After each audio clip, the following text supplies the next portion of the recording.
Beleza. Bem, estamos de volta. Sempre bom ver vocês por aqui, né. E hoje a gente vai falar especificamente sobre o Binet, né, o Binet e a criação do primeiro teste de inteligência. Eh, a gente veio, assim, de uma sequência de falar, assim, da introdução à psicologia diferencial, alguns estudos de hereditariedade do Galton, mas assim, nesse momento e daqui em diante, a gente vai começar a estudar alguns autores que efetivamente são estudiosos da psicologia. Talvez não sejam psicólogos por formação, até porque a gente vai ver aí início do século XX, não existia bem psicologia como uma formação de nível superior, como é hoje em dia, mas certamente são agora, a partir de agora, são só apenas autores da área da psicologia propriamente dita, né. E o Binet, alguns de vocês provavelmente já devem ter ouvido falar do teste do Binet-Simon, o teste de inteligência de Binet, que depois foi adaptado pelo Termo nos Estados Unidos e virou o Stanford Binet. Assim, é o primeiro grande teste psicológico, né. Eu não botei que é o primeiro teste psicológico, porque eu acho que a gente poderia argumentar que a testagem não é necessariamente um teste formalizado, enfim, mas de qualquer forma ele certamente é o primeiro teste que se propôs a medir inteligência, mesmo assim, né. Lembra que a gente fala do Galton, que ele se propõe a medir inteligência de maneira indireta, assim, vendo a distinção, com processos básicos como percepção, tempo de reação, mas esse é o primeiro teste onde você vai medir inteligência propriamente dito, e ele é o primeiro que mais se parece com os testes que a gente tem hoje em dia, né. O Stanford Binet ele não é mais utilizado, hoje em dia a gente tem testes eh muito mais sofisticados, né, a gente tem o teste do Wechsler, né, que é o VISC, tem as variações por VAIS, tem o VASI também, infantil, então assim, a gente tem hoje em dia muitos outros instrumentos para medir inteligência, mas, o Simon Binet foi o primeiro, e ele é muito parecido com o que a gente já trabalha hoje. Inclusive quem aqui já fez na faculdade matéria relacionada à avaliação psicológica, quando for ver como esse teste é aplicado, vai perceber muita familiaridade. Então, assim, a forma que a gente conhece técnicas de avaliação psicológica, hoje em dia, ela veio dessa proposta do Binet, de psicometria, que não usava essa palavra psicometria, mas de avaliação psicológica, que ele fez na França ali no início do século XX. Então, vamos lá. Começamos com algumas perguntas. Vamos começar com as perguntas, eu não espero respostas agora, mas só para vocês saberem o que esperar e no final a gente volta para as perguntas. Então a primeira: qual mudança de paradigma sobre testagem de inteligência o Binet quebrou, né? Então o Binet ele foi lá e quebrou um paradigma que se tinha sobre teste de inteligência, né? Qual que foi esse paradigma? Como o Binet entendia o desenvolvimento da inteligência infantil? Também é interessante, né? De qual forma era reportado o resultado do nível mental por Binet, né, pelo teste do Binet? Como é que se reportava o nível mental, né? Ele chamava de nível mental, não chamava propriamente de inteligência, mas é justamente isso, né? E por último, qual a utilidade em se desenvolver um teste de nível mental ou de inteligência, tome como sinônimo, levando em consideração o contexto político da França no início do século XX? Então vamos começar. Esse é o grande Alfred Binet, um colosso da psicologia. As brincadeiras à parte, assim, o Binet ele é um pensador muito importante e, assim, ele tem uma cara simpática, né, ele tem uma cara mais simpática que a do Galton, pelo menos eu acho, assim. É francês, né. Enfim, nasce em 1857, falece em 1911. E vamos começar um pouco falando da vida do Binet, mas mais sobre os estudos dele. Ele não foi alguém que estudou psicologia toda a vida. Em determinado momento, ele entra nessa área de avaliação psicológica. Então, o que ele fez, né? Então, primeiro, ele se forma em direito. Ele tem uma formação em direito bem jovem, assim, e posteriormente tem uma formação em medicina, a qual ele abandona devido a um colapso nervoso. Esse colapso nervoso não é tão bem explicado, mas alguns historiadores aí da psicologia comentam que o Binet, pelo que se sabe, ele teve assim um certo trauma na infância, que o pai dele era médico e expôs ele a um corpo morto, assim, fez que ele tocasse num cadáver. Ele parece que ele ficou meio traumatizado com isso. Então, pode ser que tenha tido alguma questão relacionada a isso. Não é certo. O Binet nunca escreveu uma autobiografia para contar exatamente o que aconteceu, mas a ideia é que ele se formou em direito, e quando eu acho que não me engano, com 17, 19, entre 17 e 19, não lembro exatamente a idade certa, ele foi tentar fazer medicina e parou, teve esse colapso nervoso também e não finalizou, né. E a partir desse momento que ele abandona a faculdade de medicina, ele passa a estudar muita psicologia. Ele vai para a Biblioteca Nacional de Paris e simplesmente se debruça em leituras sobre psicologia, né? E o que ele mais tem influência é do Darwin e do Galton. Olha aí, o Galton influenciou muito o Binet no início da formação dele, né? Com esses estudos sobre hereditariedade, sobre psicologia diferencial, sobre, por exemplo, o impacto dos processos evolutivos nas nossas cognições, nos nossos comportamentos. Então, ele foi muito influenciado por esses dois autores, especialmente, né? E ele eventualmente se aprofunda, então, nos estudos de psicofisiologia e psiquiatria. E chegou a trabalhar, então, com Charcot no hospital La Salpêtrière, né? Que, enfim, eu não sei se vocês, na graduação, estudaram um pouco de psicanálise. Esse é um marco, assim, muito importante, que é onde o Charcot conduzia estudos sobre hipnose, né? Então você vê aqui nessa imagem, é uma pintura que é feita de uma das sessões de hipnose que o Charcot fazia para os estudantes, para os médicos, era uma coisa assim pública, né? E a hipnose era um fenômeno assim muito desconhecido. Eu diria que até hoje assim ela ainda é um desconhecida. A gente sabe que a base dela é a base da sugestão, né? Mas ainda assim é algo que não se tomou muito por estudo da psicologia tão aprofundadamente quanto outras áreas. Então mas ainda assim ela era uma coisa muito importante, principalmente com o Charcot. E o Binet, ali, ele fica muito interessado nessa questão da hipnose e ele começa a conduzir diversas pesquisas com hipnose. E ele tinha uma teoria de que os ímãs, eles faziam algum tipo é, é, de interação, não seria assim com o cérebro. Eu não sei exatamente qual que era a justificativa dele, mas a ideia de que você conseguiria fazer aí um vínculo entre o eletromagnetismo dos ímãs, dos campos eletromagnéticos dos ímãs e o cérebro, e você misturava isso com hipnose, e tem algumas teorias, né, dessa época era isso, que você botava a pessoa hipnotizada, sem, olhando para frente assim, você botava um ímã assim, perto da cabeça dela sem ela ver, e ela automaticamente mexia a cabeça, então você conseguia fazer esse tipo de experimento, com a pessoa hipnotizada, você botava o ímã assim perto dela e ela se movia na direção ou na direção contrária ao ímã, você movimentava o corpo dela com isso. No entanto, assim, esses estudos eles foram extremamente criticados e o Binet, assim, especialmente, ele foi, assim, debulhado, porque tinham enormes problemas metodológicos nessa pesquisa do Binet. E o grande ponto que eles puseram no trabalho do Binet foi a questão da sugestão.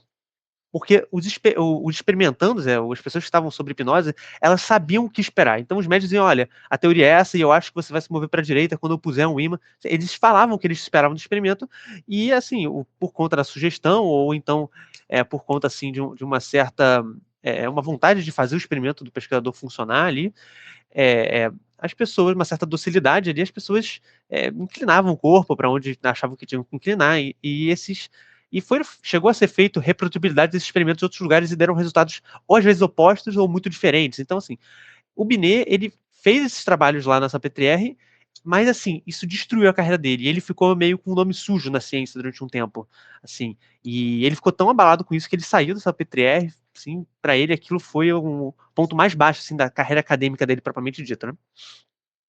Bom, e lá para 1890 o Binet ele consegue um emprego no laboratório de psicofisiologia de Sorbonne, apesar que não era bem um emprego, porque ele está fazendo isso de graça, né? Ele encontra um colega dele que trabalhava lá e se oferece para trabalhar de graça, assim. E ele realmente fica ali trabalhando, pesquisando de graça durante 2 anos. Acho que são 1892 que ele passa a ganhar alguma coisa, mas ele fica ali. Ele fala, cara, pelo amor de Deus, só me deixa fazer alguma coisa, assim, meio com desespero.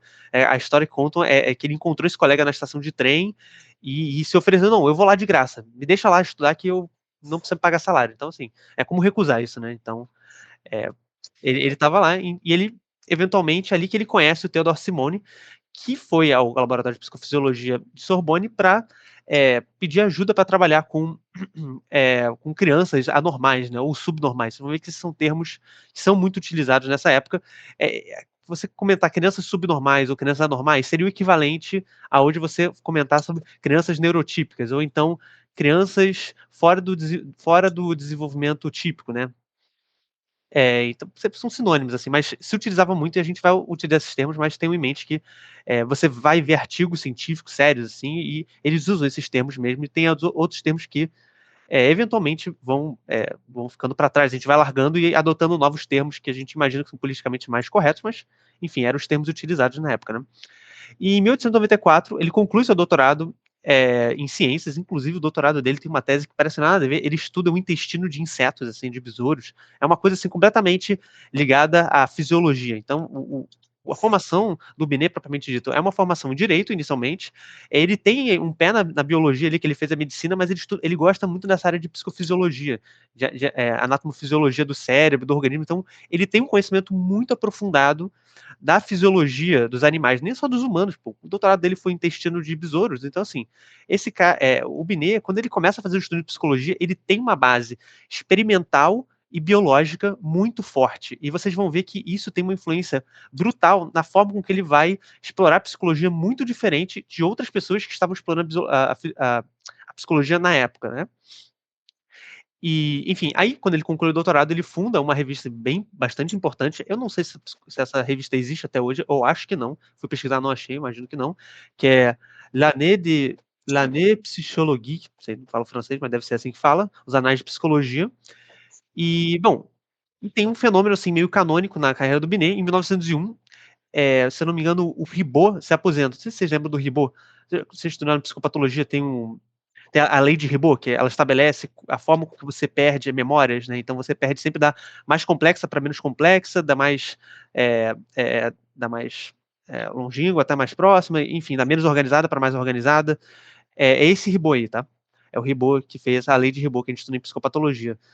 E esse cara ia se aposentar e abriu uma vaga para trabalhar na área de psicologia experimental no Colégio de França. Quem não sabe, o Colégio de França é a maior instituição acadêmica na França, assim. Se você ser professor de lá, é como você ser, assim, uma maior referência da área, propriamente dito. E ficou, assim, entre o Binet e um outro rapaz, agora me fugiu o nome, mas que não era da área. Era um cara da psiquiatria, assim, que não tinha nada a ver com psicologia experimental. E o Binet, na época, ele percebeu que as pessoas não iam contratar ele, não iam chamar ele para, não considerar ele para essa cadeira, e ele manda cartas, assim, ele tem uns 6 ou 5 contatos ali no Colégio de França, falando assim, olha, eu gostaria que vocês olhassem o meu currículo antes de descartar, assim, pelo menos me avaliem, sabe? Mas que ele não tenta um nepotismo, ele só fala, cara, só não me rejeitem de primeira, e, mano, dito e feito, ele é rejeitado de primeira e entra outro cara, assim. E o que, se você olhando retrospectivamente, é um grande erro, porque o Binet, ele é o cara que vai reinventar a psicologia experimental na França nessa época, né? E decidem botar mais um psiquiatra que não sabia, era o Janet, eu acho, lembrei, é o Janet. Que não tem nada de psicologia experimental, sabe? E um pouco depois ainda, eu acho que, não lembro exatamente, 1904, 1905, ele tenta pegar a cadeira que o Janet deixou no Colégio de França também, né? Então o Janet foi, pegou a do Ribot e o Janet ficou lá. E mesmo assim ele também não consegue, ou seja, aquilo assim também é uma derrota para ele. Né? Ele queria entrar para essa instituição. A gente vê que eu acho que foi até bom ele não ter entrado, porque senão ele não teria desenvolvido nem assim um quinto do trabalho que ele desenvolveu propriamente dito. Né? E bom, em 1903 ele publica um artigo chamado Introdução à Psicologia Experimental, Introdução à Psicologia Experimental, onde ele vai discorrer sobre como você faz uma psicologia experimental, certo? Então, assim, já existia o laboratório de Leipzig, do Wundt, inclusive um parceiro de laboratório de Sorbonne, que o Binet trabalha, e é onde eles vão começar os primeiros experimentos com crianças, ele separa do Binet para estudar em Leipzig com o Wundt, certo? Eu não sei se é o Wundt, mas ele vai estudar em Leipzig. Então, assim, já existia essa ideia de psicologia experimental mais wundtiana, algo que não era comum na França. A França, ela tem um background de ciências humanas muito filosófica, certo? Muito filosófica. Enquanto a Inglaterra tem um background acadêmico, matemático, científico, a França é mais humana. Ou seja, a psicologia que se fazia, ela era muito próxima de uma filosofia, era uma reflexão. Até a psiquiatria, apesar de ser ali um ramo da medicina, ainda trazia ali a questão da psicanálise, que é pouco experimental. A psicanálise propriamente ela é pouco experimental. O Charcot também faz um experimento com hipnose, mas sem qualquer tipo de método assim para entender aquilo. Então, o caminho que a psicologia na França estava levando a psicologia experimental era muito reflexiva. E o Binet traz nesse artigo em detalhes como você faz psicologia experimental. Então, assim, como é que ele consegue fazer isso? Porque ele tem uma base de experimentação de ciência dura, como a gente poderia chamar, ciência dura, mais forte, muito forte, né? Então ele trabalhou em laboratórios, ficar dissecando besouro, então, assim, ele tem esse contato com a parte anatômica fisiológica. mais científica. E isso possibilita com que ele tenha esse insight de entender a psicologia experimental como algo mais metódico, algo que deve seguir protocolos, algo que deve seguir experimentações seriadas, né, a trabalhar com amostras. Ele não trabalha com estatística tanto quanto o Galton, mas ele já faz análise de dados, por exemplo. Então, algo que para a gente é muito natural, o trabalho de psicologia experimental, com avaliação, mas na época, na França especialmente, aquilo era wow, sabe? E certamente ele teve essa inspiração do Galton, né? Que a gente sabe que ele começou a estudar psicologia com o Galton.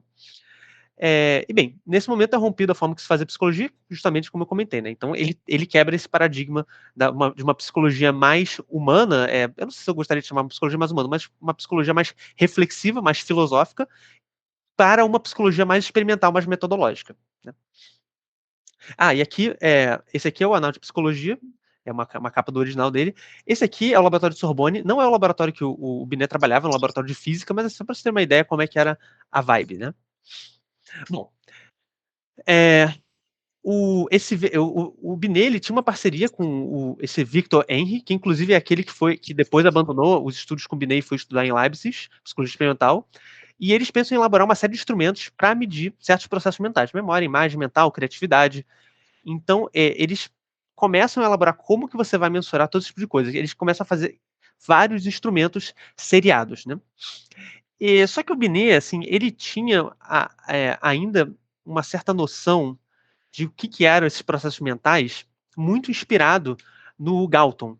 E o Galton junto com o McNeil Cattell, que não é alguém que eu não acho que é tão relevante para a gente tirar uma aula para falar aqui, mas ele é junto com o Galton, são os testes de tempo de reação, né? O McNeil Cattell estudou com ele é aluno de Wundt, então essa é a ideia, estudar tempo de reação com a pessoa parada, distinção de cor, é isso, é o que a gente poderia chamar de processos inferiores, né? Inferiores porque são piores, né? Mas comparar criatividade com percepção, seria isso? O que o Wundt chamaria de processos inferiores e processos. Ele chama processos superiores, processos do mundo, eu não lembro qual o termo que ele usa. Você lembra, Gabriel, o termo que o Wundt utilizava para os processos superiores? Se não lembrar, ele comenta aí. Mas então, ele vem com essa referência. E ele pega justamente um teste, chama teste de habilidades inferiores, que o Galton fez com o Cattell, que é destinado para adultos. Então, esse teste vai medir, por exemplo, velocidade de resposta, coisas, identificar cores, distinguir cores, são essas habilidades ainda, esses processos básicos. Só que filhas dele. Ele pega esse teste do Galton e aplica nelas, assim. É um teste, um questionário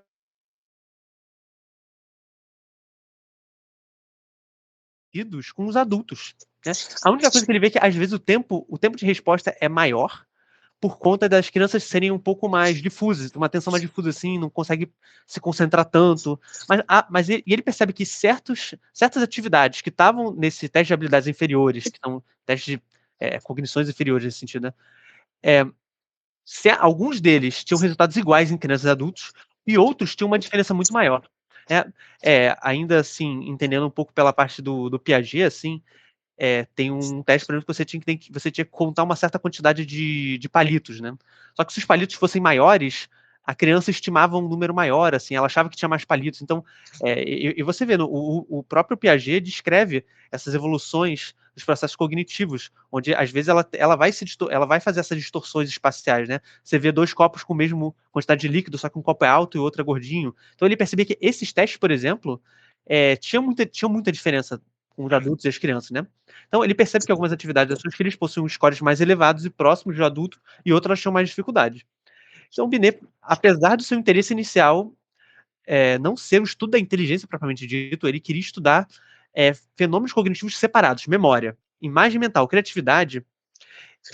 Ele começa a perceber que essa questão de inteligência, o que o teste estava se propondo a medir ali, parecia que estava muito mais ligado a fenômenos assim, superiores, mais complexos, do que fenômenos inferiores da cognição, né, fenômenos mais basilares, como eu poderia dizer. Então ele vê que a inteligência ela não pode ser bem medida só ali com a memória, com distinção de cores, com tempo, com velocidade de resposta. Ela tem que ser medida através de perguntas subjetivas, descrições que exigem uma formalização verbal maior, algo mais complexo, que exija mais verbalização, que exija um raciocínio mais subjetivo da criança. E esse é o grande, assim, o pulo do gato do Binet para os testes de inteligência. Ele passa a criar uma inteligência, uma teoria de inteligência que deixe de lado esses processos básicos de cognição, que não representariam, os processos básicos de cognição não seriam a inteligência propriamente dito, mas sim a inteligência só seria acessada a partir de processos mais complexos, né? E a gente vê aqui um artigo que o Binet escreveu, que é a necessidade de um diagnóstico científico de estados inferiores de inteligência. Esse é o momento polêmico da aula que eu comentei, que é o seguinte: eu decidi como assim um exemplo da modernidade, como talvez um diagnóstico de estados inferiores, a gente trabalhar assim, com exemplos modernos, tipo Olavo de Carvalho, e também entender como é que essa palavra, por exemplo, que ele usa, idiota, né? Então, o mínimo que você precisa saber para não ser um idiota, como é que essa palavra que ele está usando agora, que ele está tentando ensinar as outras pessoas a não ser um idiota, como é que essa palavra antigamente ela tinha outra conotação, significava outra coisa, né? E, bom, aqui a gente vai fazer um pulo na nossa aula, que é o seguinte: a gente vai passar agora para um trabalho do Binet. A gente finalizou agora, sim, as obras dele, e a gente vai ver obras a obras, né? E as principais são Desenvolvimento da Escala Simon-Binet, esse artigo principalmente, né? E bem, por que então o Binet, antes de fazer a escala, de onde surgiu a necessidade de realmente você criar um método científico, um método rigoroso e uma forma objetiva de você medir inteligência? Para que você precisaria disso, né? E aqui a gente vê, assim, de maneira mais ilustrativa, como o Binet classificou, e a gente vai ver como ele chega a essa conclusão, como é que ele classificou os sistemas idiota, low grade imbecile, medium imbecile. Esse não é um jornal francês, naturalmente, é um jornal dos Estados Unidos, mas contemporâneo, mas que trabalha com escalas parecidas. E vocês vão ver que esses termos são termos vindos da psiquiatria, não é um termo que é cunhado pelo Binet, apesar de que o Binet ainda usa um pouco eles, mas depois ele muda. Mas durante um tempo ele passa a utilizar. Quando ele escreve esse artigo, ele utiliza essas denominações. Mas em trabalhos posteriores, ele abandona essas denominações e passa a trabalhar com scores, propriamente dito, e não com faixas, né, como essas. Bom, qual que é, então, um grande fato na França nesse momento? Um pouco antes, aqui está em 1904, um pouco antes, ali no finalzinho do século XIX, início do século XX na França, o governo francês, ele define que toda criança entre 6 e 15 anos, não, entre 6 e 13, entre 6 e 12, uma coisa assim, é obrigada à escola. Tem que estar frequentando a escola. E, bem, por que isso é importante? Por que esse fenômeno é tão marcante? Justamente porque se você tinha crianças que tinham uma dificuldade de aprendizado, por exemplo, uma dificuldade importante de aprendizado, elas iam para a escola, tinham dificuldade, ficavam para trás e largavam a escola. Os pais tiravam, os abandonavam. Mas quando o governo francês diz: não, a criança tem 7 anos, apesar dela ter uma dificuldade de aprendizado, ela tem que frequentar a escola. E não apenas isso, alguns poucos anos depois, em 1904, eles vão lançar uma outra lei onde onde há sim uma estrutura de ensino especial para crianças que precisam, que tem essa necessidade, porém que agora, para que essas crianças sejam direcionadas para esse ensino especial, elas obrigatoriamente precisariam de uma avaliação mais científica, uma avaliação objetiva, e não apenas às vezes, antigamente o que se fazia? Você chegava na frente do psiquiatra, o psiquiatra olhava para você, julgava, não tinham métodos normatizados, padronizados, e ele diagnosticava. Então, a forma com que as crianças que eram submetidas aos colégios especiais, assim, de educação especial, era meio sem muitas regras, né? E daí que entra o Binet com o Simon, né? Lembra que a gente comentou que o Simon ele veio no laboratório de Sorbonne pedir ajuda para o Binet de como que para trabalhar com crianças anormais, com crianças subnormais? É exatamente isso. Surge essa necessidade de identificar essas crianças por conta dessa demanda da educação na França, e eles dois vão começar a trabalhar justamente com isso, né?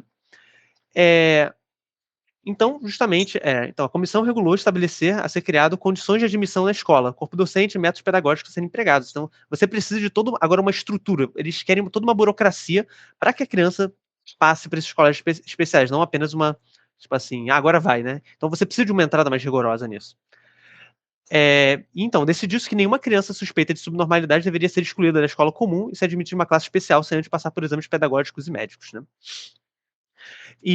Bom, então o Binet, nesse artigo, ele introduz justamente essa lei e os protocolos que está estabelecendo, e ele começa a fazer certos pontos. Então, a primeira coisa é, para que isso seja feito, é indispensável a utilização de métodos precisos científicos. Ou seja, se você vai criar um protocolo para que as crianças passem num diagnóstico como idiotas, imbecis, débeis, para que elas passem por isso, você precisa de um método preciso, de um método que use a ciência como base. Então ele já vem com essa ideia em mente. E a primeira coisa que ele comenta é o seguinte: olha, já há um consenso, um razoável consenso. A gente vai ver que ele fala que é um consenso, mas depois a gente vê que também não é tão consensual assim. Que existem 3 categorias de subnormalidade de inteligência, né? Que é o idiota, que seria para casos mais graves, você vê que é o rapaz mais embaixo aqui. O imbecil, o imbécil, que seria uma afetação mediana da cognição, se a gente poderia dizer. E o débil, que é ou traduzido aqui como moron, que seria uma afetação mais leve da cognição. Então, seriam pessoas que estão mais próximas da faixa de normalidade do desenvolvimento, né? Então, assim, o que se tem até então para identificar essas crianças é isso. E apesar do consenso com a nomenclatura, os critérios que definem uma das categorias é irregularidades profissionais. E ele cita exemplos, por exemplo, que tinha ali um hospital psiquiátrico em Paris, não lembro agora o nome, mas que você tem relatos de médicos, por exemplo, que recebem certos pacientes, então um paciente é admitido e é feito um psicodiagnóstico do nível intelectivo desse paciente. E ele é diagnosticado por 3 médicos. Cada um dos médicos dá um nível diferente.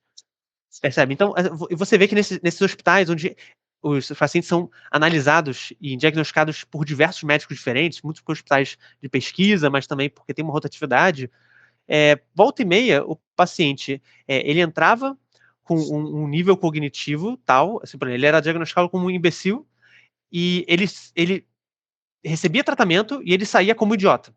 Às vezes, depois do tratamento, ele saía com um diagnóstico como se ele tivesse regredido as suas funções cognitivas ali. O que não faz nem sentido, né? Para a teoria, não tem como ter esse tipo de regressão. E então, assim, isso impossibilita que você faça estudos com isso, porque você não consegue mensurar melhoras para você testar tratamentos, por exemplo, e também você passa a diagnosticar, assim, cada médico diagnostica de um jeito e de maneira muito imprecisa também. Então, isso é um grande problema que ele traz. Então ele vai trazer duas perguntas, assim. Então, como é que a gente resolve isso? Então, como é possível fazer uma investigação científica com termos imprecisos? Como é que eu vou conseguir investigar cientificamente se cada um chama de um jeito? E como é possível validar instituições de reabilitação sem uma medida confiável? Então, se eu proponho uma educação para crianças, uma educação especial para crianças, se eu proponho centros de reabilitação, que o objetivo deles não é simplesmente trancafiar. A França, nesse momento, ela não tem. É diferente dos asilos. Ela não tinha o objetivo de prender e deixar lá. O objetivo é que a pessoa fosse liberada e tivesse uma melhora. Então, e essa escola especial também, a gente vai comentar, ela não era para sempre, teoricamente. O Binet acreditava que a criança ia e conseguisse estabelecer e voltar para a escola comum. Ele tinha essa filosofia pedagógica de inclusão, mas que era necessário ter isso, mas que não era para sempre, não era para ser isolar para sempre. Mas isso a gente vai ver um pouco mais para frente. Ou seja, como que a gente vai determinar que a gente conseguiu melhorar, tratar essas crianças, realmente atender a demanda delas, e como que você faz ciência com isso? E o Binet, basicamente, ele vai estabelecer 3 possíveis causas desse problema. O primeiro é a ignorância. Então, alguns médicos podem não ter competência necessária. Então, ele vê que que ele comenta que isso provavelmente não é um erro sistemático, esse é um erro individual, e que existem bons e maus profissionais em todas as profissões. Então, mesmo que isso fosse uma causa, mesmo se você tivesse um método preciso, eles continuariam maus profissionais, profissionais incompetentes. Então, a incompetência, a ignorância, ela não entraria como um quesito, ela entra como uma possível causa, mas ele não dá tanta importância a isso, porque não é difícil você conseguir controlar. A segunda é a variação da interpretação dos termos. Lembra que a gente comentou que existia um consenso? Então, existe um consenso sobre essas denominações idiota, imbecil, débil? Existia. Só que alguns faziam, por exemplo, subcategorias, que existiam nomenclaturas entre elas, ou às vezes trocavam. Ou seja, tinha assim, um certo consenso, mas dependendo da escola, de onde esse médico veio, da formação dele, ele ia fazer denominações diferentes. É como, por exemplo, se hoje em dia você tivesse a UFRJ trabalhasse com um modelo de súmula psicopatológica e a UF trabalhasse com outro modelo de súmula psicopatológica. Apesar de talvez a gente utilizar termos muito similares, os mesmos termos, a ordem da súmula está diferente, a forma que você vai utilizar está diferente. Então, assim, isso já geraria muita imprecisão para trabalhar cientificamente com isso. E a terceira possível causa que o Binet trabalha é a falta de precisão na descrição dos sintomas. Ou seja, mesmo que a gente tiver médicos super qualificados, se a gente tiver termos muito bem normatizados e estabelecidos, como é que é a sintomatologia disso? Ou seja, ele fala, a sintomatologia desses transtornos não é bem descrita, a forma diagnóstica não é bem descrita, e toda a grande crítica do Binet vai ser basicamente para essa terceira causa, que é justamente que, mesmo que você consiga normatizar, informatizar todos os médicos sobre esses termos, você a definição desses termos é ruim. É uma questão de validade, não é mais uma questão de precisão, percebe? Ele fala que a validade dessas medidas está ruim. E como é que ele vai consertar isso? Bom, escala Binet-Simon, né? Aqui nós temos o Binet à esquerda e o Simon na direita. E aqui uma foto, ela não é uma foto assim, original do Binet-Simon, mas que foi depois reavaliada, reutilizada no Stanford Binet. Então não sei exatamente a qual se pertence. Ah, tá aqui embaixo. É do Binet-Simon mesmo. Então, e esse aqui era um exercício que eles tinham que identificar, por exemplo, é, quais partes do corpo estavam faltando nas pessoas dessa imagem. Então, aqui, essa aqui não tem os olhos, essa aqui não tem a boca, essa não tem o nariz, essa não tem os braços. Para quem já aplicou, por exemplo, o VISC, sabe que tem uns testes que são tipo isso, assim. Você tem que identificar o que está de errado na figura. Claro que mais complexo, mas tem, né? Ou, por exemplo, ele pedia para você identificar quem eram as mulheres feias, entre aspas, né? Não, feias mesmo, ele pedia quem eram as feias, então você identificar essa e essa. Por que ele está pedindo isso? Ele quer saber se a criança ela tem uma noção sobre parâmetros sociais, por exemplo. Então, você saber identificar se uma pessoa ela é socialmente mais bonita ou mais feia, tá dentro das capacidades intelectivas que para o Binet ele julga importante para medidas de inteligência, por exemplo, né? E, bem, como é que é feita essa escala, né? Então, novamente, em 1882 é a lei que obriga crianças de 6 a 14 anos a estarem na escola, e a partir dali ele vai começar a desenvolver a escala, né? Então, as crianças dentro da subnormalidade, ou então a faixa de desenvolvimento atípico, seria o sinônimo, né? Comumente abandonavam os estudos, né, como a gente tinha comentado, e eles trazem esse instrumento como uma solução para isso, né? Aqui a gente tem uma tabela que para seria como funciona o teste, não é o teste propriamente dito, a gente vai ver em outros slides ela mais completa, mas basicamente ele começa a fazer assim essa escala baseado em algumas teorias de psicologia que se tinha na época, mas também muito da experiência empírica que ele tinha com as filhas. Lembra que a gente comentou que ele ficava aplicando o teste lá do Cattell e do Galton nas filhas? Ele começa a perceber o que funcionava e o que não funcionava, então de maneira muito empírica assim e muito intuitiva. O Binet ele não consegue em nenhum momento justificar, propriamente dito, com teorias, como que o teste dele, por que o teste dele funciona. O teste dele funciona, só que ele não sabe por quê. A teoria por trás do teste do Binet não é muito forte, porque ela é muito empírica. Ele foi na tentativa e erro e acertou. Então, esse é um ponto que o Spearman depois explica. Ele vai falar que funciona por causa do fator G, né? Então, e a gente vai vendo depois com o termo porquê que funciona, mas o Binet ele tem muito mais bem estabelecidos os instrumentos do que uma teoria que suporte tão bem, né? Então, ele percebe, assim, ele começa a fazer testes com grupos critério, então ele tem grupos de crianças que têm diagnóstico de subnormalidade, desenvolvimento normal, e crianças com desenvolvimento normal, e ele começa a aplicar os testes, os instrumentos, as escalas, o que quer que seja, para começar a ver qual delas é a mais discriminante, né, para ver qual é a mais discriminante. Ele começa a perceber que esses testes mais subjetivos, tipo identificar quem é a mais bonita, eram mais discriminantes do que aqueles de tempo de reação, por exemplo. Eram muito mais discriminantes. Então, esse é mais um dado empírico que ele tem para continuar com a escala dele, né? E, bem, e também ele começa a perceber que ele, apesar dele conseguir itens que são bastante discriminantes, ele não consegue itens que são 100% discriminantes. Sempre, ele percebe, quase sempre vai ter uma criança no grupo normal que não acerta e uma criança no grupo anormal que acerta. E ele percebe que ele esqueceu de levar uma coisa em consideração. Ele não considerou a idade das crianças. A partir do momento que ele passa a equiparar as crianças em idade ali, ou então levar em consideração a idade para o score, aí ali muda tudo. ali os instrumentos que ele cria passam a ter, assim, uma capacidade discriminante muito maior, muito maior. E essa descoberta faz com que o Binet pense sobre a inteligência. A inteligência, ela aumenta conforme você cresce, aumenta conforme você se desenvolve, mas apesar de que em taxas diferentes, então ele admite que crianças podem aprender em taxas diferentes, em nível, em velocidades diferentes, porém a inteligência ela é sempre crescente. Lembra o Galton? O Galton não falava que a inteligência era inata? Para o Binet, se desenvolve. Né?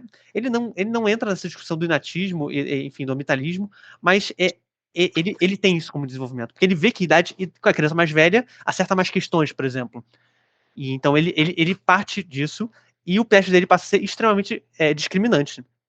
E como é que ele faz isso? Ele começa a perceber um padrão de respostas. Então ele tem as escalas dele e ele percebe assim, olha, as crianças de 3 anos acertam esse item aqui. Mas agora, as crianças de 5 anos ou mais acertam, as crianças de 3 anos já não acertam esse outro. E ele passa aí nessa lógica de entender com qual idade as crianças passavam a acertar certos itens e qual idade elas já não mais acertavam, e começava a definir a dificuldade dos itens a partir da idade que as crianças de desenvolvimento normal acertavam. Entende? É, então, como é que eram esses itens? Aqui você tem uma imagem, por exemplo, do Binet aplicando os testes. Aqui ele está com alguma prancheta, provavelmente tem algum teste aqui. Esse rapaz eu acho que não é o Simon, mas também está ali junto com as crianças. E, bom, o primeiro teste ele tinha 30 itens e de dificuldade crescente. Né? Então, o primeiro item era mais fácil, o segundo item era mais difícil, o terceiro, então, até que o último item que você aplicava para a criança era o mais difícil. Bem, isso já nos lembra os testes de inteligência que são aplicados hoje em dia? Que você para quando a criança tem uma determinada quantidade de erros e acertos e começa no mais fácil e vai ao mais difícil? Também o Binet ele começa com essa lógica de teste. Antes você, talvez a ordem não importasse tanto em termos de dificuldade, você poderia ter itens mais difíceis antes, mas para o Binet não. Para o Binet você começa no mais fácil e você vai rastreando o nível mental, a capacidade mental da criança a partir dos acertos, conforme o teste vai ficando mais difícil. Então, ele fala assim, crianças normais podiam fazer as tarefas aos 2 anos, por exemplo, teriam problemas intermediários e problemas mais difíceis. Então, alguns problemas intermediários seriam diferenciar partes de objetos, memorizar e repetir frases, né? E problemas mais difíceis poderiam ser encontrar rimas, construir uma frase com 3 palavras específicas, calcular o horário no ponteiro de relógios que estão invertidos. Então, ele passa assim, a definir certas tarefas que são mais desafiadoras e taxar certas idades como capazes de fazer isso dentro do espectro normal ou não. E assim ele percebe que são poucos os sujeitos subnormais que passariam esses itens, apesar de ter a idade cronológica. Né? Bom, e a questão é que ele cria esse teste em 1905, porém, em 1908 e 1911, ele faz várias revisões desse teste. Então, o Binet, desde a criação do teste, ele dedica, assim, grande parte da vida dele, ele para de lecionar, para de pesquisar lá em Sorbonne, e ele basicamente fica se dedicando a revisar e refazer esse teste várias e várias vezes. E ele vai aumentando o número de itens, né? Então, ele faz uma grande revisão em 1908 e uma grande revisão em 1911. Vamos ver o que mudou aqui, né? Então, o teste mostrou muito eficaz para crianças mais novas. No entanto, muitas das decisões pedagógicas ocorriam com crianças mais velhas, e viu-se a necessidade de poder adequar isso. Ou seja, o teste do Binet, ele tinha alta precisão, só que para crianças mais novas. O que ele fez? Ele teve que criar itens para aumentar esse espectro, né? Porque mesmo que você crie um item bom para identificar a criança de 5 anos, talvez se a criança, por exemplo, ela tem uma questão relacionada à inteligência fluida, assim, isso talvez apareça um pouco mais tarde, né? Que ela vai usar muito mais inteligência cristalizada nesse início da primeira infância, depois que ela vai começar a usar a inteligência fluida. Então, muitos desenvolvimentos atípicos, nos primeiros anos de vida, eles se mantêm constantes, e depois eles têm, eles não decaem, né? Mas depois eles estagnam, enquanto um desenvolvimento normal manteria essa taxa de desenvolvimento, né? Então era muito comum você precisar de um teste mais preciso para crianças um pouco mais velhas, né? A gente está falando de adolescentes, mas crianças mais velhas. E, bem, essa revisão de 1908, ela possui 58 itens, de idade de 3 a 13 anos, e a revisão de 1910, na verdade aqui está equivocado, 1911, tá? Ela tem mais itens ainda, e ela possui 5 itens para cada idade, certo? Então você tem um item e as idades são de 5 a 15 anos. Então você teria 5 itens para 5 anos, 5 itens para 6 anos, 5 itens para 7 anos e por aí em diante. Além de 5 itens adicionais para adultos, que seriam sim para medir em adultos. Então você poderia ter uma inteligência mental de um adulto com esses itens, se você acertasse todos, né? E percebe que a escala fica muito mais complexa, fica muito maior, assim, fica muito mais precisa, pega espectros de desenvolvimento maiores. E aqui a gente tem alguns exemplos. Por exemplo, nível de 3 anos de idade. Nomear objetos comuns em uma imagem, repetir corretamente uma frase de 6 sílabas, apontar para olhos, nariz e boca quando solicitados. Já aos 6 anos, diferenciar manhã e noite, contar até 13 moedas, né? Você pedir para ela contar moedas na mão, assim, né? Aos 10 anos, desenhar várias linhas baseado na memória, né? Vocês se lembram da figura complexa de Ray, por exemplo, que é um teste de desenhar figuras de memória. Então você mostra uma figura meio estranha, assim, tipo um quadro, parece uma espaçonave. Eu vejo uma espaçonave na figura complexa de Ray, não sei o que vocês veem. Eu vejo uma espaçonave ali, a criança tem que ver um tempo, às vezes ela pode tentar copiar olhando, mas depois você pede para ela refazer sem olhar. Então seria o princípio disso, assim, você apresentar imagens e depois pedir para ela delinear pela memória, fazer desenhos baseados na memória. Né? Responder perguntas envolvendo julgamento social, por exemplo, quem é bonito, quem é feio. Hoje em dia, se não me engano, no VISC tem perguntas assim, se você acha um objeto perdido no shopping, assim, o que você faz? A resposta esperada para uma criança, assim, seria, eu vou levar nos achados perdidos, eu vou tentar achar a pessoa para devolver, né? Então, você trazer como meio, como fator dentro da inteligência humana, numa criança, detecção de julgamento, um julgamento social adequado, um julgamento social adequado, ela não precisa fazer ele, mas ela saber qual é o julgamento social adequado é um sinal de inteligência, por exemplo, né, para uma criança. E tem a que eu achei assim, essa mais diferentona, essa eu não sei se tem hoje em dia, principalmente essa frase, que seria detectar absurdos lógicos. Então, olha só a frase para uma criança de 10 anos. O corpo de uma infeliz garota foi encontrado cortado em 18 pedaços. Acredita-se que ela tenha se matado. Primeiro, que conteúdo é esse para uma criança de 10 anos? Mas assim, uma criança de 10 anos seria capaz de perceber que é impossível uma mulher se matar, sendo que se ela foi encontrada morta em 18 pedaços. Então, assim, isso é uma contradição lógica. Eu achei estranho essa frase estar no teste de criança, mas tá aí, né? Funciona, ela é discriminante, né? E agora itens de 15 anos, por exemplo, lembrar corretamente 7 dígitos. Então, o famoso teste dos 7 dígitos, né? Que a gente usa até hoje para a pessoa memorizar tantos dígitos, né? Ou às vezes trazer eles na ordem inversa, né?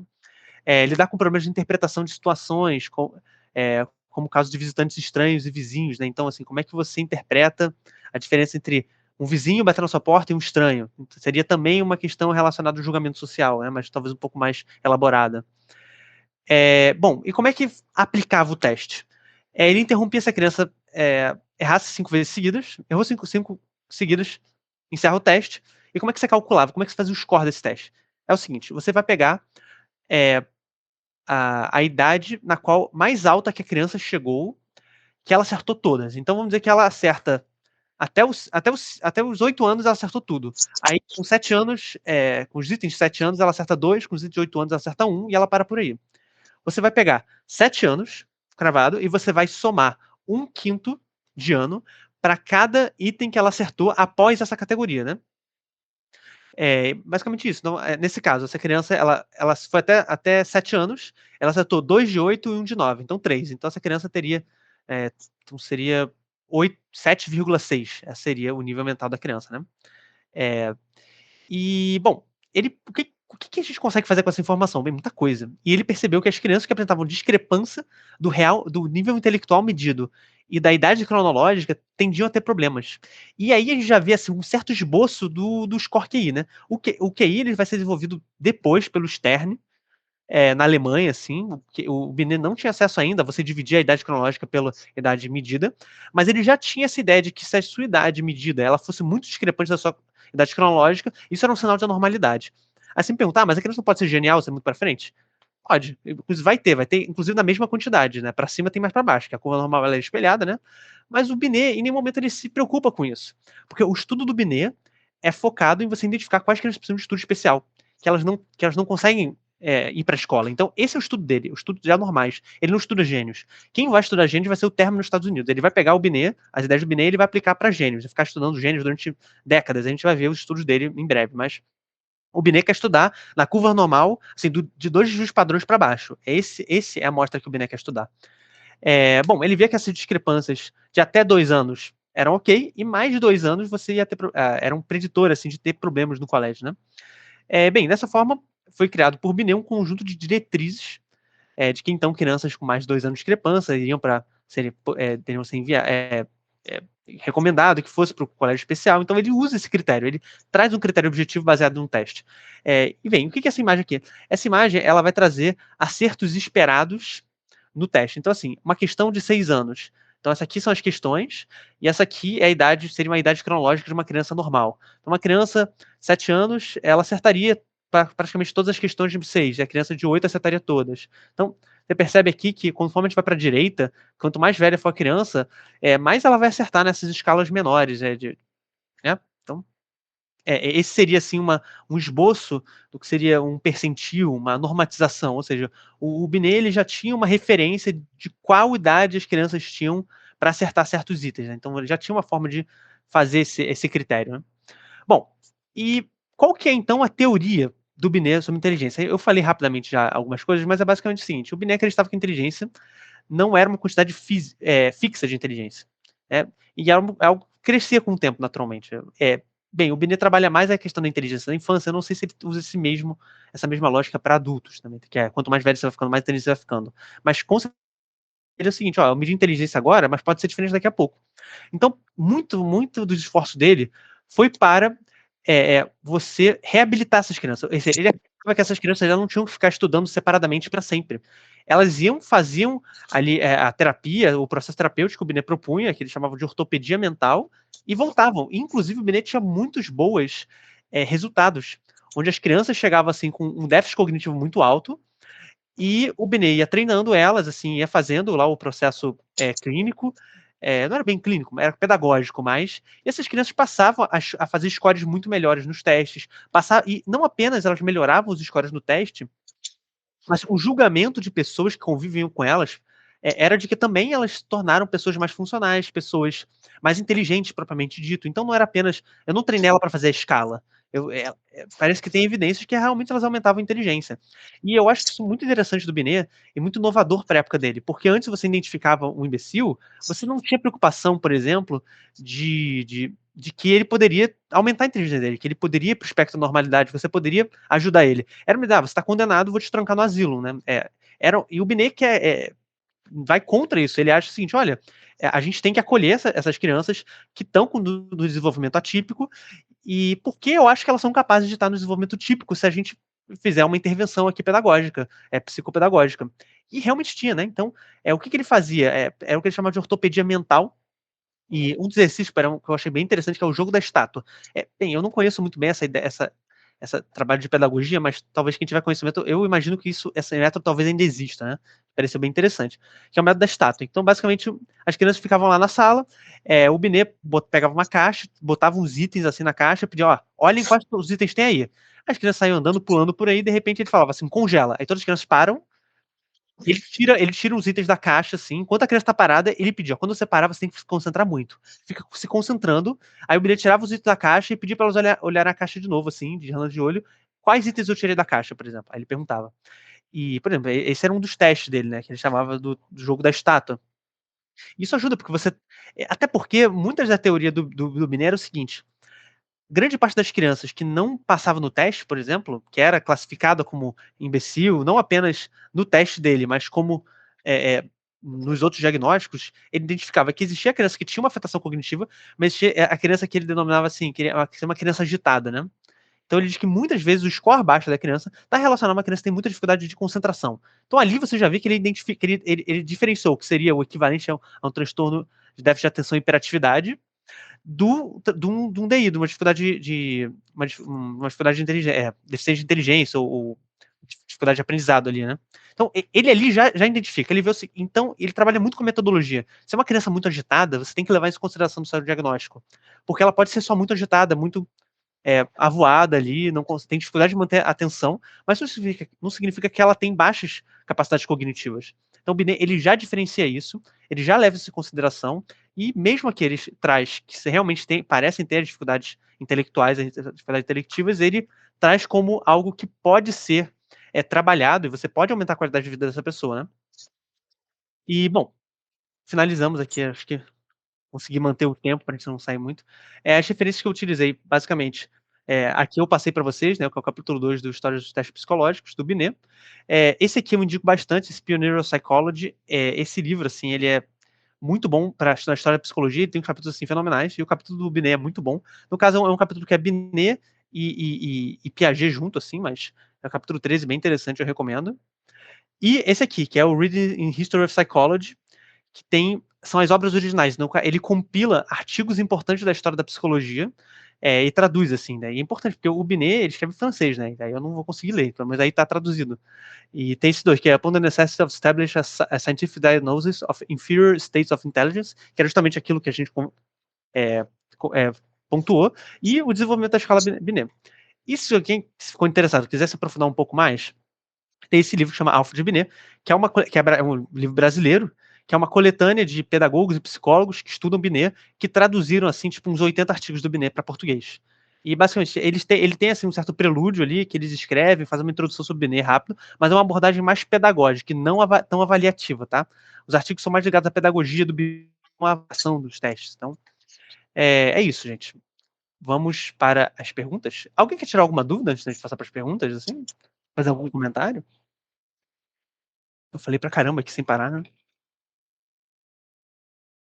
Hum. Vou para as perguntas então. Tenho. Eu tenho um comentário. Eu queria ver com você quando é que foi o ano Hum. que o Binet trocou a escala nominal, né, para os scores. Aquela parte lá de diagnóstico e tal. Isso. Eu acho que o Binet, a partir do momento que ele começa a classificar, ele começa a perceber que os grupos de critérios tinham que ser agrupados por idade, a partir do momento que você tem que considerar a idade nos grupos de critérios para aumentar a capacidade discriminativa dos itens, ali ele abandona isso aqui. Durante um tempo ele usa. E quando foi isso? Não foi aquela parte da OMS que pediu para ter diagnóstico? Olha, então eu acho que não. Ali é depois. Ali é um pouco depois. Eu acho que, porque eu acho que ele faz isso quando ele já começa a trabalhar com a escala. Bem, eu não sei exatamente qual data que ele faz isso. Mas assim, já na primeira versão da escala do Simon Binet, ele já ele já faz isso. Que já está no primeiro. Tô tentando relacionar, porque em 93, né, 1893, foi o primeiro CID, né, a primeira edição da Ó, CID. E aí talvez tenha influenciado alguma coisa, não? Ou não? Será que eu não acho tem a que ver? eu acho que não, porque veja bem, a escala do Binet, ela é de 1905. A primeira, começa em 1905, que ele lança. Então, é bem Ah, depois, né? Veio depois, depois. é bem depois. E o artigo que o Binet traz, aquele, é de. De 1905 também, é do mesmo ano da escala.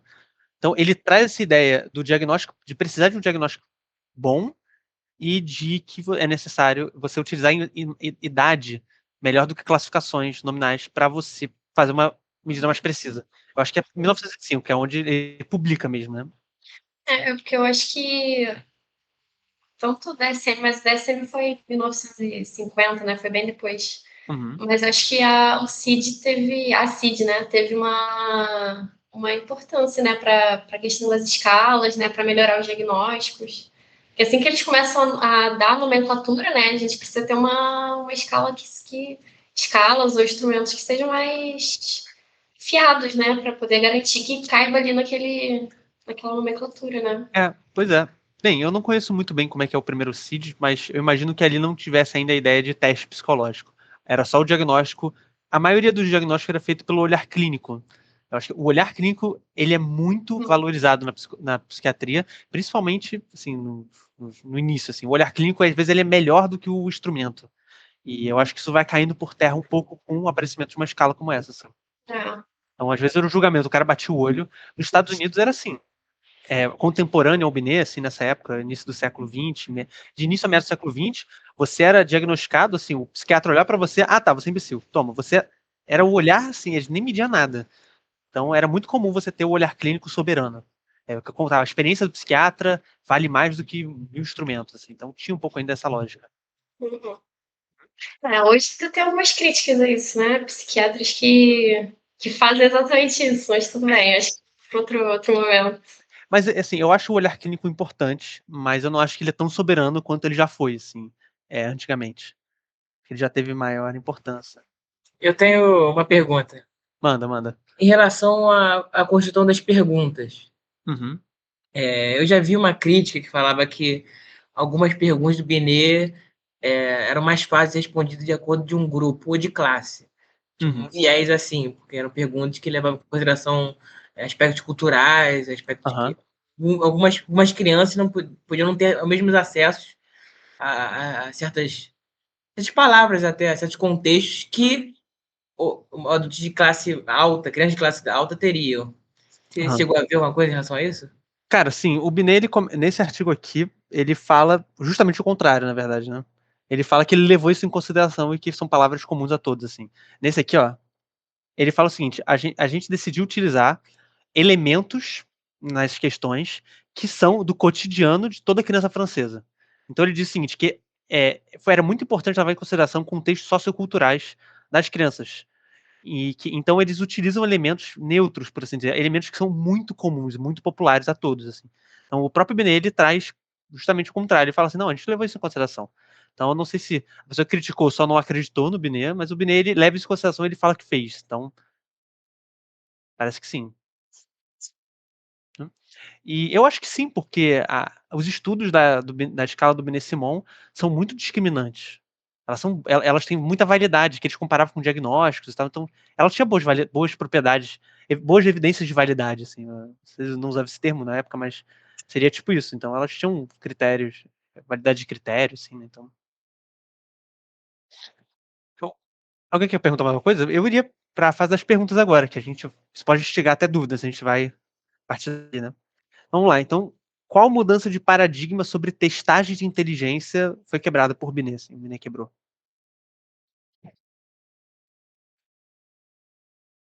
Ó, vale um ponto, hein?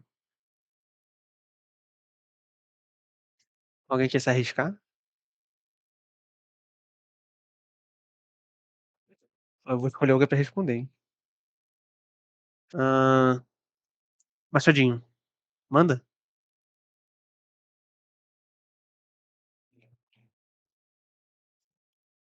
Ele me ouviu. Gabriel, tá aí?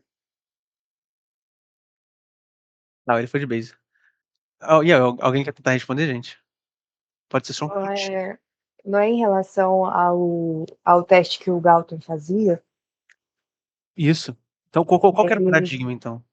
então, o Galton ele estava medindo aqueles processos básicos, né, de atenção, discriminação de cor, e aí o Binet percebeu, aplicando nas filhas dele, que isso não era muito discriminativo, né? Tinha que usar, analisar outros processos mais complexos para você entender o que era inteligência. Então, isso que ele. É isso? É, Não é entendi exatamente isso. isso. É exatamente isso. Que a inteligência ela tem que ser medida a partir de processos mais complexos, não apenas com processos básicos, né? Que são um pouco discriminativos. Você não consegue diferenciar um adulto de uma criança, que naturalmente tem capacidades cognitivas muito diferentes, mas mesmo assim tinham a mesma resposta. Então é exatamente isso. E, e como é que o Binet entendia o desenvolvimento da inteligência infantil? Diferente do que se pensava.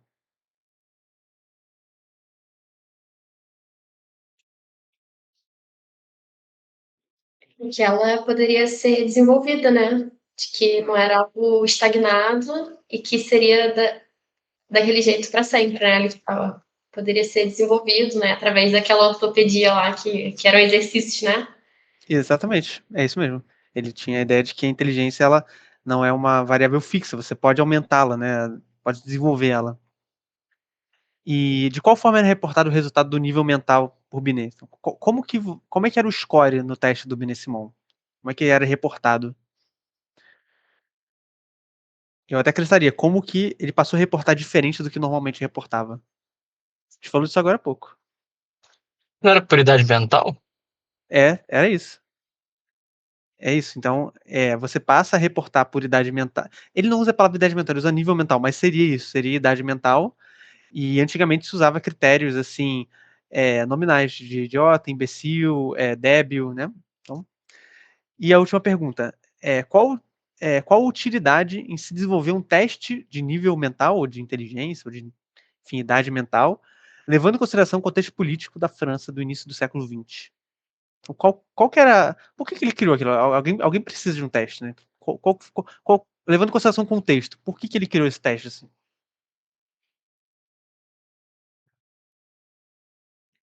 Era por causa da guerra que eles queriam disseminar não, discernir quem era apto e quem não era apto para ir para a guerra? Acho Não. que isso foi nos Estados Unidos. Esse é o Ah, teste perdão. alfa, esse é o teste alfa e beta, lá que foi pela APA, né? Mas isso não é pela guerra, não. Educação pública começa Exato. aí de uma ideia de que o Estado deveria intervir na educação básica dos alunos e tal. Aí, essa ideia de sala de aula, né? Era necessário agora graduar os alunos. Onde vamos colocar cada aluno? Uhum. Exatamente. Né, como a gente tinha comentado, assim, teve uma lei que estabeleceu que crianças em determinada faixa de idade precisavam estar frequentando a escola. E as crianças que antigamente não frequentavam, muito era por conta de dificuldades intelectuais, dificuldade de aprendizado. A criança não conseguia frequentar a escola e largava. Só que agora o governo obrigou essa criança, ela não pode largar a escola. E, enfim, aí depois se repercutiu, vindo uma necessidade do Ministério da Educação de proibir de que crianças fossem, assim, a qualquer tipo de diagnóstico, só passasse elas para essas escolas especiais. Então, são duas questões, né? Obrigatoriedade da presença nas escolas de crianças de determinada faixa de idade e também a necessidade de instrumentos diagnósticos precisos para identificar essas dificuldades de aprendizados. São as duas coisas que a França se meteu ali na educação e estabeleceu, né? Bom, gente, é isso, né? Alguém quer fazer algum comentário? Uma pergunta? O que vocês acharam do Binet? Eu achei ele mais atual do que o Galton, apesar de ter uma diferença de, sei lá, poucas décadas, assim. Hum. Eu acho que o João tá tentando falar, mas o áudio dele não tá saindo. Ah, sim, João, a gente não tá te ouvindo, não sei se...